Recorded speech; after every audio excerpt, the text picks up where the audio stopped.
Hey, how you doing, Buckaroos? How the heck are you? I am Tom the Whiskey Whisperer, at least for the purposes of this video. How the heck are you? Yeah, I've been missing for a little bit. Had some things happen. Just keeping a low profile. I had some surgery done on Tuesday. I know it's only Thursday. It was minor surgery, but I wanted to wait a certain period of time before I had anything to drink again. I haven't had a pain pill since Tuesday, so I thought, well, now ought to be fine.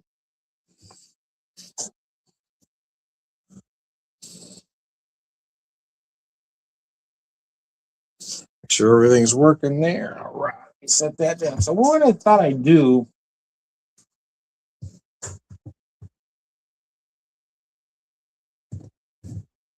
is I have two spirits, or two products, I should say, from Lifted Spirits out of Kansas City. First one I'm going to have with you is our Supernova Navy Strength Gin. This stuff is incredible, an overproof gin with an explosion of juniper, aromatic herbs, and warm spices. This one is at 114.3. And what I want to do with this particular video is get close to two classic cocktails, but not quite, right? Use them as an inspiration, but they're still not quite that. Figure the trend these days is younger bartenders anyway want to make everything with 100 ingredients. You gotta infuse this or use this or that, got to put this here, got to stand on one leg. I thought I'd go the other direction and just make things as simple as possible. So this is not a gin Ricky because I'm using no simple syrup. It's more or less a martini-esque cocktail, but it's, again, here's all I did with this. I used that gin, 2 ounces of the gin, just a squeeze of some fresh lime, and then I torched a fresh lime, and then tossed it in a cocktail for extra aromatics. So there's no simple, there's no anything else in there. There's no club soda, so it's not a gin Ricky, but we're sort of inspired by that. Probably closer to a gimlet actually, but I've got no simple, so it can't be a gimlet. I just wanted to keep it simple, keep it pure, but add just a little, just a tiny bit of juice in here.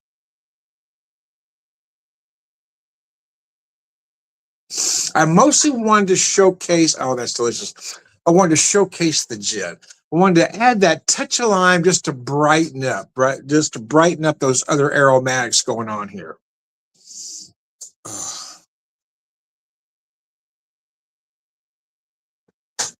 And I do have this chilled, but other than that, there's nothing else going on.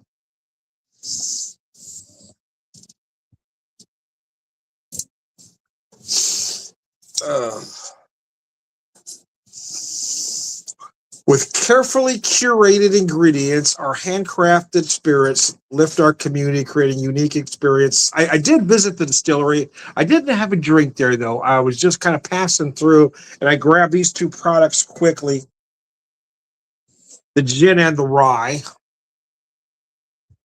And I'll have a cocktail with the rye here just a little bit.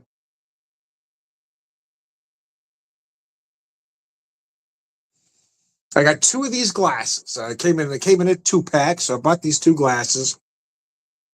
That's why I have it served more like this, and not in a martini glass or a coupe per se. And I wanted it served more like a club drink.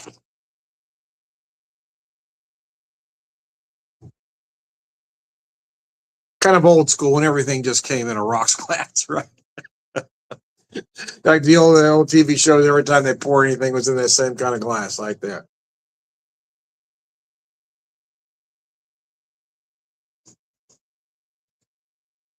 Just that little squeeze of lime. And again, I took a fresh fresh cut lime wheel, and then I just took that torch to it just to bring out those aromatics, and then it's in the cocktail. Just to up the aromatic factor. I just want to keep it simple though. But for all intents and purposes, this is more or less a martini, right? It's just a gin and one other thing. But I want to show that cocktails don't have to be complicated. You don't have to emulsify this or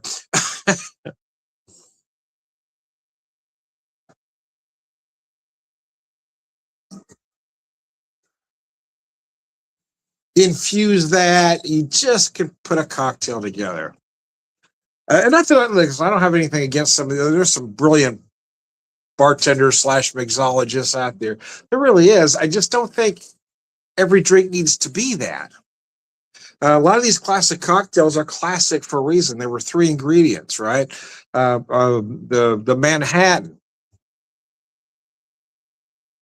is the spirit, the sweet vermouth, and then the bitters. The martini, even simpler than that. I mean, I just feel like a lot of folks are making things complicated for the sake of making it complicated. I'll look at some recipes and what they're trying to get to, and I get it, but I think you can get to that same. I think you can get to that same ending with two or three less ingredients in there, or maybe just a slightly simpler procedure will get you to that exact same flavor.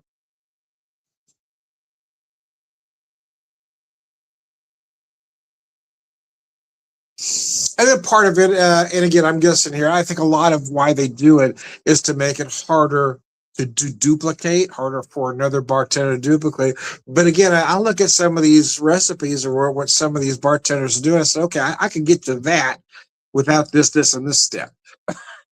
we can use, if we did this, we would eliminate this step, and this step.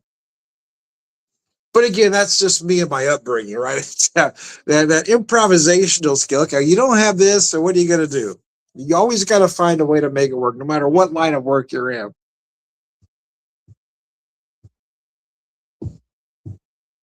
So that's why I got two cocktails for you with Lift the Spirits, just as simple as they can be. Here, in this case, the only thing I did out of the ordinary was I just torched that lime.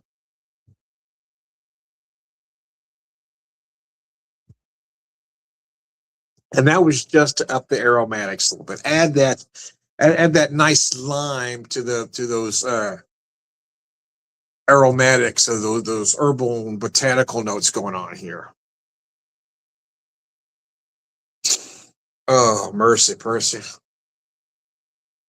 Well, I am off for about a week. I go back to work a week from today, but unfortunately, this is my vacation this year.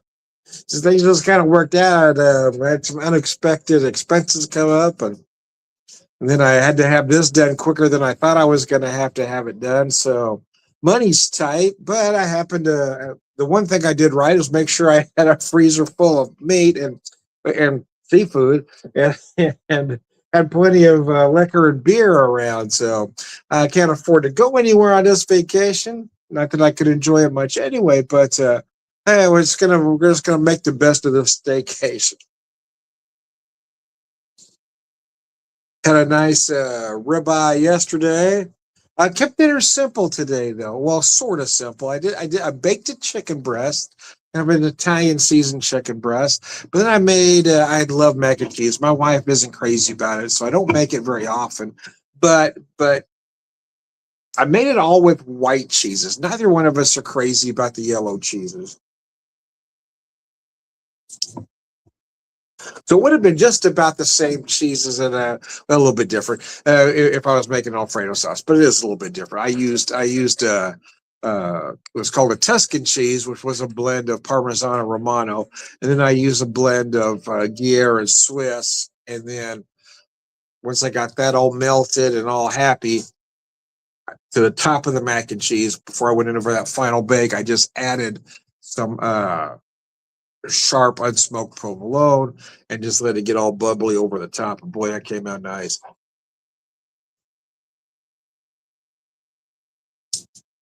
So it's rather simple. I did the baked chicken breast, that mac and cheese, and then I just steamed some cauliflower and broccoli.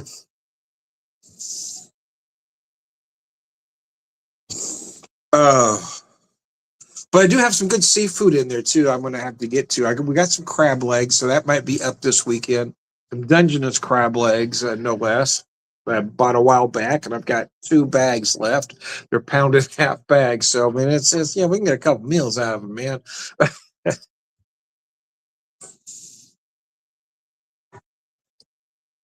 Then the ribeye that I told you about, well, the ribeye I actually bought it was a 4 pound rib roast. And I bought it because I like to kind of cut my own rather than just order the steaks. I bought that 4 pound roast. I'm not going to cook a 4 pound roast for the wife and I. Then we've got to eat all that steak all at once. But I took it out of the wrapper and I cut off just the end. Today I pounded out and it became some of the best chicken fried steak you ever had. But last night I had this nice rare prime ribeye topped with mushrooms, and then the rest of it's in the freezer. Then I will cut steaks as needed. Do have some salmon in there as well. Not sure if I've got any halibut left though, but I know there's some salmon.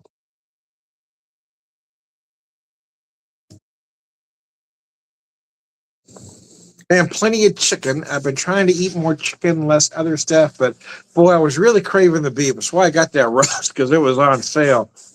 Yeah, it was a 4 pound prime rib roast for on sale. It was $61.20, I believe. But boy, that steak was insane yesterday. Oh my God. When I have a steak that good, I keep it simple, right? Again, like the cocktails, keep it simple. When you're younger, I think you want to overcomplicate things. I know I used to do that too, especially when I was really learning how to cook. I'm watching TV chefs, but then I started really watching the chefs, right? Watching especially the older chefs, how the younger chefs would try to pile 100 ingredients while the older chefs would just use what they needed. Oh, okay, now I get it. You add too much, you're going to complicate the flavors. You add just enough. When you got a piece of meat that's good, I don't need to add a lot of extra flavors to it. I don't need to season the hell out of it. It's not chicken. Chicken you want to season up because there's not much there. But a good ribeye, a good steak, no. Just add what you need. Add a good salt. Use good pepper.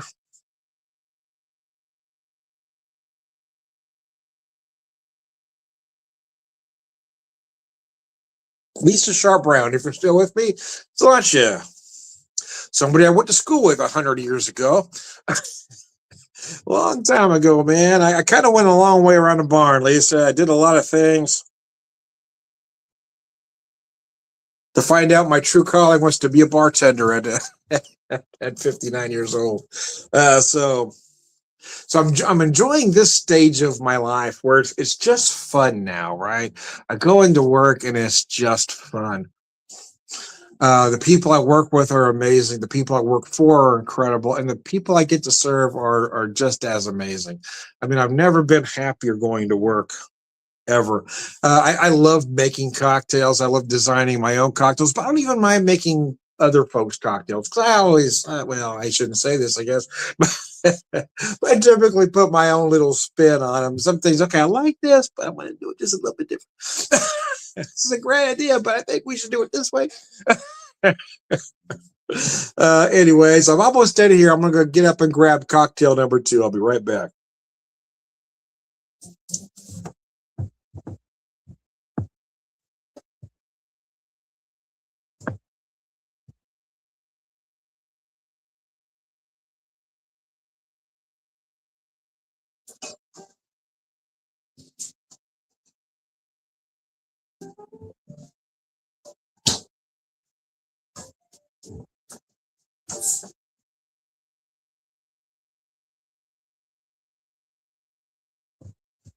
My wife is baking in there, and oh my gosh, it smells incredible. Okay, so the first cocktail was kind of inspired by a gimlet, but not a gimlet because I didn't use any simple. And this next cocktail, I'm using the Lifted Spirits Lab Chronicles Triple Cask Finished Rye rye whiskey aged in Missouri white oak and finished in Madura and absinthe cask. It is absolutely insanely good at 102.67 proof. This is one of the best ryes I've ever had in my entire life. It is just crazy good. So the cocktail I have isn't a Sazerac, right? But it is Sazerac adjacent, Sazerac inspired, if you will. So I did use I did use an absinthe rinse. I didn't have the lifted absinthe, but I did have the Neely's. This is a very nicely done 120 proof absinthe verte. So I did a absinthe wash with that, and then the 2 ounces of the rye very well chilled. Why isn't it a Sazerac? Well, 2 reasons. One, you can see that I've got a garnish in there. Sazerac, you just rub the rim with the orange peel and chuck it. But here what I did, and then 2 is Sazerac uses a sweetener, a sugar cube, something. This one doesn't do that. But here's what I got. I got sort of a combination in there. I've got a candied orange. You can see it at the bottom of the glass there. And what I did is, again, I torched that candied orange to wake up those sugars. Oh, man, that smells incredible. So again, oh, gosh, that's delicious. So the only sweetener I've got in here is that candied orange, the sugar from the candied orange, which will gradually melt into my drink here. But that's why I say it's not a true Sazerac, because one, the garnish is in the cocktail, and I didn't add any other sweetener. But it is sort of Sazerac inspired, Sazerac adjacent, if you will. A way to, pay homage to that classic cocktail without actually doing that particular cocktail. Put your own little spin on it, which is what I'm trying to do here. But again, keeping it simple. Again, the complicated thing I did was take a torch to an orange. Okay. That was the technique. It doesn't take much. It wasn't hard to do, and it was a little bit fun. I took that torch to the orange. Oh, man. So I've got that nice absinthe wash in there. So I added those herbal notes to this beautifully done rye that, again, is aged in an absinthe barrel, which is imparting more of those notes.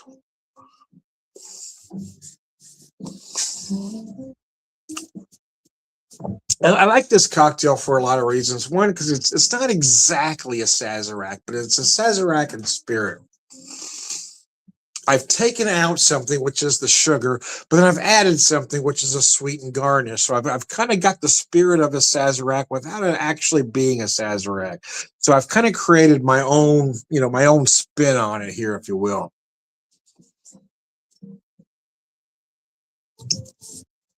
Gosh, that is delicious.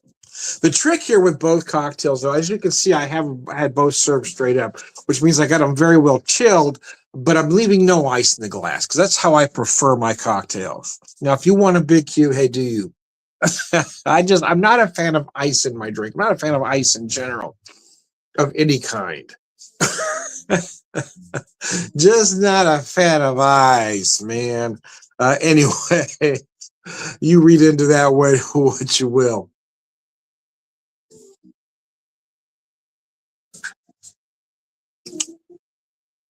But both cocktails you want very well chilled. The other cocktail might have been served in a coupe or martini glass. I just chose to serve it this way because I had these 2 glasses. But I also wanted to show that it doesn't have to be that, I think when we get in, what's the word I'm looking for? I don't know. So certain trends demand you do certain things, and I like to buck those, where sometimes you just need to pour it in a damn glass. Things don't need to be complicated. I think a lot of folks want to make things more complicated than they need to be. That's why I want to do these just very simple cocktails, especially if you're starting with great products like I'm using today.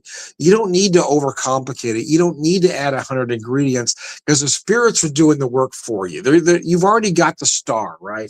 You just want to add something to it to lift it up. You want that right supporting cast.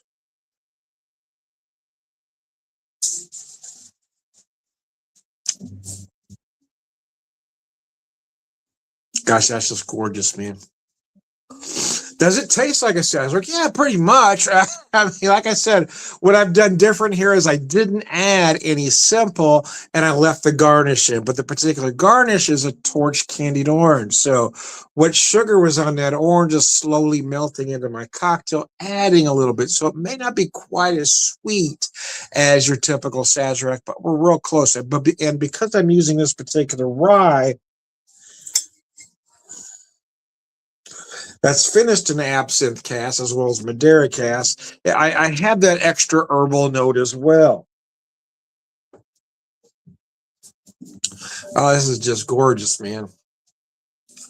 Oh, I missed a comment earlier. I apologize. How much of an impact does the absinthe cask have on the rye? Yeah, okay, so that's a hard question to answer completely because I did add an absinthe wash to it. However, I will kind of try to answer that for you. It does. If I were not to add that wash at all, I could still feel, because I've had this whiskey before, you could still feel those slight herbal notes in there. It doesn't taste necessarily like you've added an absinthe to it, but it does change that rye just enough where you feel some of those herbal notes.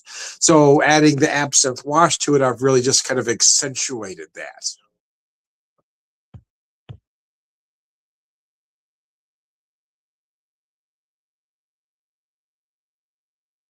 But Lifted Spirits, man, they are doing some great stuff out in Kansas City. It's just a wonderful distillery.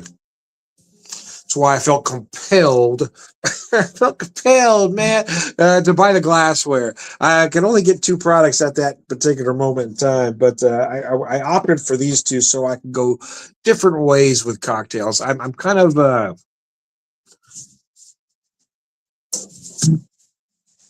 nouveau appreciator of gin, if you will. It's taken me a long time to warm up to gin. But what I realized is that it's not that I don't like gin, it's that I didn't like cheap gin, or I don't like large commercialized gin. Most of those products I just don't like. But I love what these small distilleries are doing with gin, especially this one, this Navy Strength. Others, Tomstown out of Kansas City does a barrel gin, which is just amazing. Again, I found I do like gin. I just don't like mass produced gin that everybody else wants.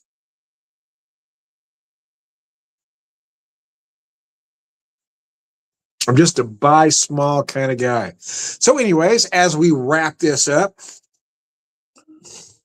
I am getting more use in my fingers. I'm trying not to overuse them, but use them a little bit. I had a trigger finger on the index and the middle.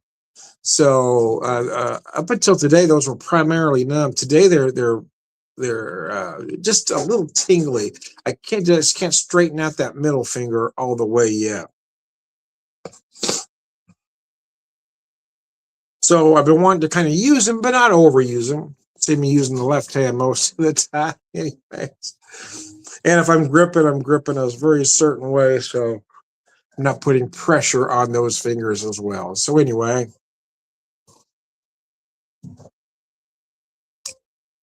Now they got that almost gone. You can get a better look at that orange. I don't think I can get the angle where you can see where I torched it, but yeah, I want to kind of just caramelize some of that sugar on top, bring out some of those orange aromatics, since I wasn't going to rub the rim or, or add a sweetener to it. I kind of wanted this one product to do those things, right? Just add those aromatics. All right.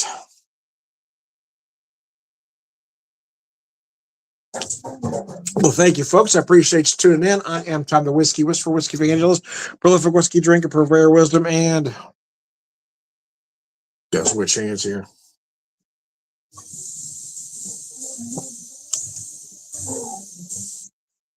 Oh man, that is delicious.